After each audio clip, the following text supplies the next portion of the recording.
We've all been there, guys. We've all entered the park. Our timbers have been shivered by the sight of the big jump ahead of us. And then you're like asking around, you're like, dude, what's the speed on this jump? Is it fast? Is it slow today? And then some shithead 9-year-old speeds past you and then sends the most lofty backflip that you have ever seen on the jump that you were afraid to straight air.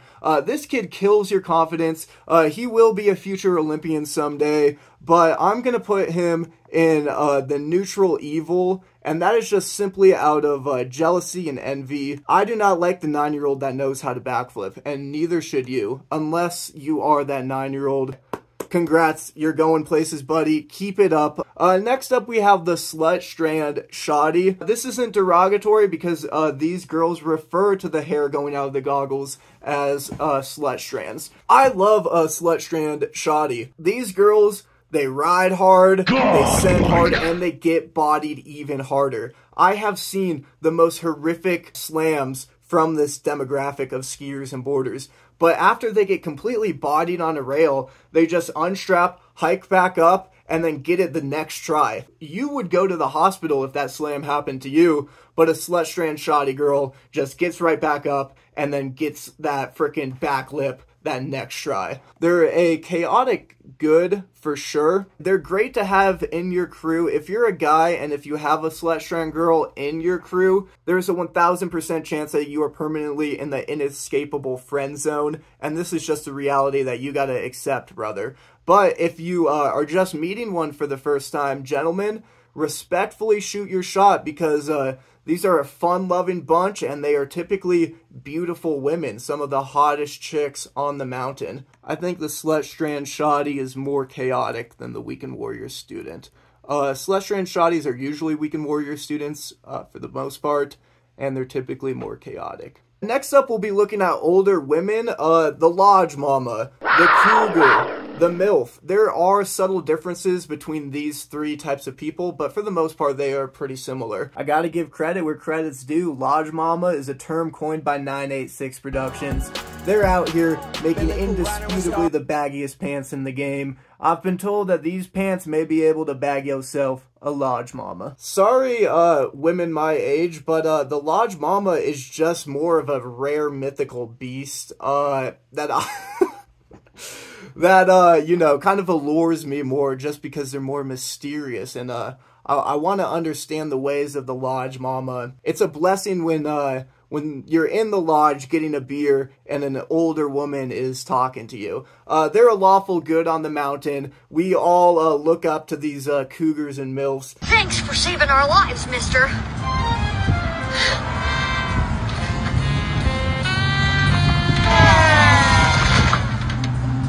Are you boys all right? Will you be my mommy? Next, we have the Dope Snow Defender, or just anybody that confidently defends a kind of shitted on brand. I love these people as long as they're not getting paid for it. If you are getting paid to promote a kooky brand, you are lame. But if you're just a typical guy and you strongly endorse Dope Snow, no matter how much hate they get, I have a lot of respect for you. It takes balls to have an unpopular opinion and stick up for the gear that you wear, no matter how clowned on it gets. I think their reasoning for sticking up for Dope is still bad, but I do respect the balls it takes, and I'm not going to have any beef with any Dope Snow defender. There are Dope Snow defenders in my comments, and I appreciate those comments because it's showing the other side of things. It's showing it's not that deep, dude. I just bought this jacket online and I'm going snowboarding. It shouldn't be that big of an issue. I like it. I'm going to continue wearing it. True neutral, close to neutral good. Next up, we have the rope ducker. I like anybody who has a rebellious spirit on the mountain. This kind of represents the heart of snowboarding. The heart of snowboarding is kind of rebellion, counterculture, and Rope Ducker still embodies this. Rope Ducker is a chaotic good on the mountain. Next up, we have the Gear Geek. I don't really know how to describe this guy, so I'll just play a couple clips and memes.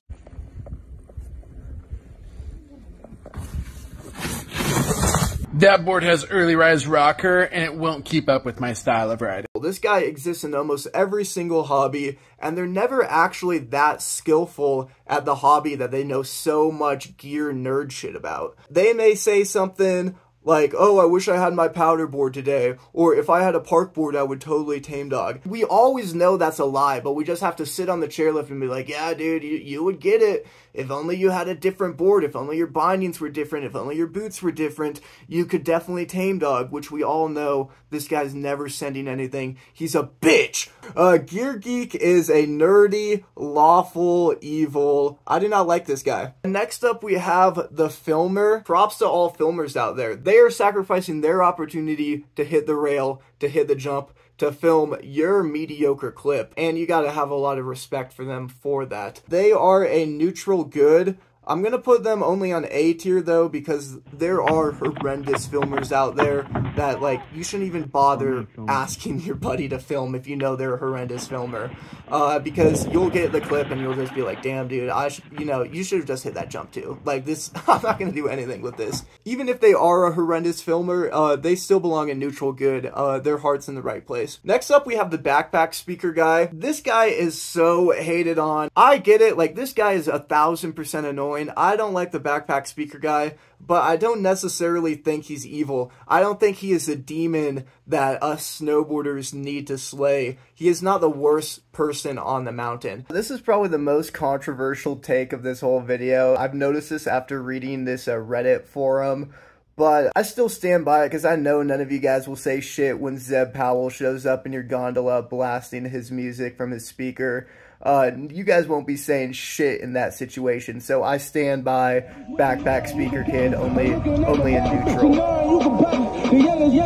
Next up, we have the complainer. I hate the complainer, and I understand how ironic this is, but I am in the comfort of my own home. When I am on the mountain, it is almost impossible for me to complain. I'm just in a good mood, no matter what the conditions are, no matter what setup I have. I'm in a good mood when I'm on the mountain. And the complainer, when he's on the mountain, is just freaking in a weird ass mood. Like, why are you complaining when you're snowboarding? I don't get it. I think they are a neutral evil. Alright, next up we have the you should have been here blank, it was way better, or the living in the past man. We have all come across this guy on the chairlift, and this guy is such a buzzkill.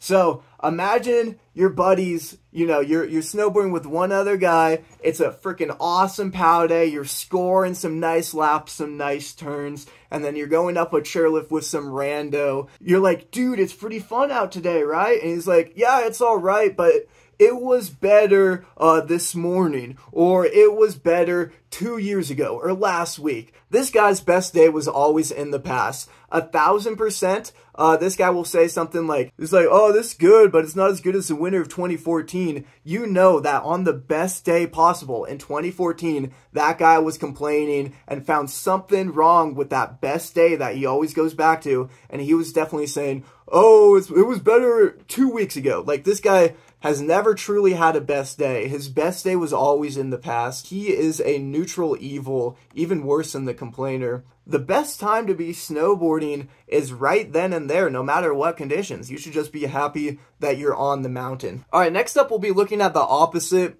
of the living in the past guy, the overstoker. Rock, paper, scissors, shoot. Oh! Alright, let's go! The overstoker is absolutely stoked to be on the hill no matter the conditions. It could be -40, raining, raining horizontally, 50-mile-per-plus-hour winds, shark, bears, avalanches, tornado, all of the shit, broken femur, bats eating at your eyes, and the overstoker's like, woo! Best day ever, dude! Let's freaking ride! I love the overstoker, a great example of a pure chaotic good. The overstoker some people don't like because it kind of has, or it could be mistaken as a fake positive mindset. 9 out of 10 times the overstoker is coming from a genuine place. The overstoker is great to have in your crew. They will always bring up the mood no matter how shitty of conditions you're having. Next up, we have guys that start fights for no reason. Obviously, this guy is bad. You know, sometimes it's good for entertainment, but I don't understand why there's so many fights that break out on the mountain. I think it has a lot to do with Karens. It has a lot to do with like this chaotic side and this evil side. But there are fights that break out on the mountain. It's just kind of cringe. You know, when you're on the mountain, you should be having a good time. Be adults. Handle the situation peacefully. Speaking about starting fights for no reason, we have the complaining girlfriend. The complaining girlfriend, I think, is a lawful evil. You could make arguments for chaotic evil, but most of the time, she's complaining because her boyfriend is not following the specific rules that she had envisioned for the day. Her boyfriend may have gone too fast, not waited for her, you know, her boyfriend was just having fun, and she does not like that. Because, Andrew, I'm So you need me to stop snowboarding? Yes! My mom drove us here. Literally just stay with me. Take an hour of your time, and that's too much to ask you. I have not seen the reverse of this situation, so I'm not trying to be sexist here, but I'm sure it does exist. If you are a shred girl, and if you have a bitchy-ass boyfriend, I also feel bad for you. Next up, we have the backcountry Sigma. I deleted a lot of people because I wanted to keep it exclusive for the ski area. The only reason I'm putting the backcountry Sigma on the list, so dorky, backcountry Sigma, is because he will be up on the gondola or the chairlift at open just to disappear into the forest to never be seen again, maybe ever. This guy usually has a backpack on, a Avi shovel, a beacon, all the right stuff, even though he's going alone, so it's not like it will be that useful. He just does it for the aesthetic. This guy has really given up on the resort. He wants to be left alone. He just wants to be with the wolves and the trees and wants to score epic pow turns. Because this guy doesn't involve himself with the affairs of the resort, I think he is more neutral, but a lawful neutral at that. Alright, next up we have the Carve Dads. When I think of a Carve Dad, I am specifically thinking of Ryan Napton. So the Carve Dad probably used to be really good at park riding, probably used to do it all back in the day, back when he was a young whippersnapper such as myself. Now he's just too old, too broken off to do the stunts that he was doing back in the day. So now he has resorted back to the fundamentals of snowboarding. He is like, well, let me master the physical act of just going down snow. And he truly has mastered this act. A lot of us park rats really haven't even mastered carving yet, and we get hyped when we do a little back lip slide. But the Carve Dad is like, that shit's gay, son. You haven't even learned how to carve yet. You have no right to back lip slide. Come back to the fundamentals with me and learn how to lay out the perfect turn. You know, this is the lawful good mentality that all Carve Dads embody. They get S tier. I love a Carve Dad. Next up, we will be looking at Texans or just any sort of tourist. They like skiing and snowboarding, but they more do it because it's a, vacation destination for them. These people are just going to exist. They are a great example of a true neutral. You can't get mad at tourists for going to a tourist destination. This is very idiotic logic. The person that does get mad at tourists for going to a tourist destination are the annoying locals. These locals solely exist out of tourism. They are only able to live at a tourist destination because they get tips from the Texans, but they will still find reasons to complain about them.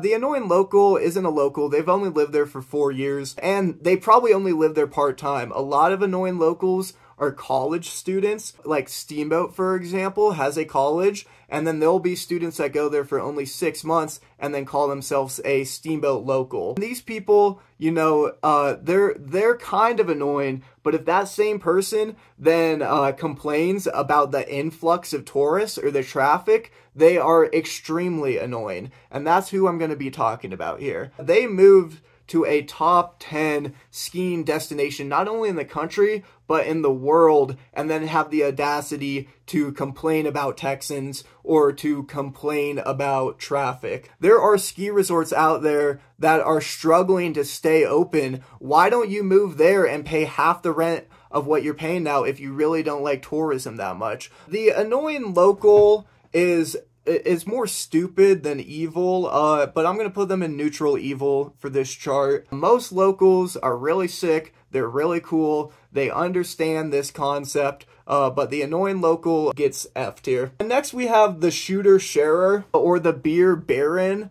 Whatever you want to call this guy, he's usually in your crew carrying a backpack around, and he has to sacrifice his mobility by carrying a backpack full of beer so that the crew can stay hydrated and stay in a party mode. The shooter sharer carries the burden of the bourbon backpack, and this is a chaotic good that I appreciate. We will now be looking at the guy that only rides resort. If you have only been in a ski resort, you probably don't understand the true beauty of snowboarding, or even skiing for that matter. But with specifically snowboarding, the resort is a luxury of snowboarding. Snowboarding started in the backcountry, it started in the streets, it started just in the backyard. You could go and snowboard when you get an inch of snow, and you can still have fun. And if you have only snowboarded in the resort, I just don't think you really understand the true love of snowboarding, and you're just not really about it. With that being said, they're not bad or evil, they're kind of just a lawful neutral. Next we'll be looking at Gen X skiers and Gen X boarders. If you look at the differences between Gen Z skiers and snowboarders, there really are none. Gen Z skiers and boarders, we do the same tricks, we wear the same clothes, we like the same features, and we even talk the same. You know, the ski racism is really kind of dying out within Gen Z. We may poke around and, you know, still have fun with it, or we may not buy ski brands, or a skier might not buy a snowboard brand, but really that's the extent of ski racism. With Gen X skiers and boarders, there is still a deep resentment for each other, and I kind of get this. The Gen X skier typically skis for a status symbol or because they are vacationing. Yes, there are Gen X skiers that do it for the love of skiing, but most Gen X skiers are doing it because, you know, it's status. It's a fun vacation. Gen X skier will be getting a rich person fancy pants drink with mixed liquor, all of this bullshit that Gen X boarders can't relate to. a Gen X boarder is Almost always doing it out of the love of snowboarding. When he's getting a drink, he is getting a PBR or some other sort of beer that tastes like piss, and almost always much more chaotic than the Gen X skier. Yes, there are douchebag Gen X boarders that board because it is a status symbol. And yes, there are really sick, cool Gen X skiers that hit park, that do cliffs, that are in the backcountry, that ski because they love skiing. With all of this video, I am just generalizing. Out of my personal experiences, the Gen X boarder is typically cooler than the Gen X skier. Next, we will be looking at Lifty. Lifty is a perfect example of a neutral good bordering on chaotic. A lot of people are probably going to think that they are chaotic because Lifty's party hard. They make great playlists for almost every single vibe on the mountain. They're drinking, they're smoking on the job without getting caught by their supervisor. But they're really not all that chaotic because they still manage to do all of these things and keep the lifts running and keep the mountain alive. The Lifty is the heart and soul of the mountain. I've never really come across a Lifty in a bad mood. It's a rare occurrence, and you would think that they would be in a bad mood more. Next up, we have Park Crew. Park Crew is also so great. I've talked about why Park Crew is cool. I mean, and you guys already know why. I'm just going to put them slightly below the Lifty because Park Crew needs the Lifty more than the Lifty needs Park Crew. A mountain, you know, can function without a terrain park. It can still be fun without a park. A ski area can't work without Lifties. And then lastly, we have Park Rats and parentheses part 2 question mark. You know, there are like a billion different types of Park Rats. So I want to ask you guys, if you guys do like this video, should I do a part 2 of people of the terrain park? Or should I do a part 2 where I just do people of the ski area, or maybe just people of mountain culture, and then, just include the different people that I didn't include in this chart, because there are so many people. Like, I didn't include ski instructors, and there are like 10 different types of ski instructors.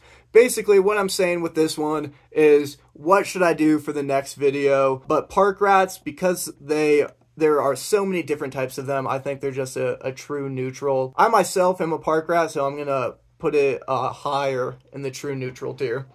Anyways, yeah, that's the morality alignment chart of the people of the ski area. Yeah, comment below if you disagree. Should I move this stuff around? Do you guys like this video? Leave comments. Roast me for not looking like young Dolly. I love you guys. Bye.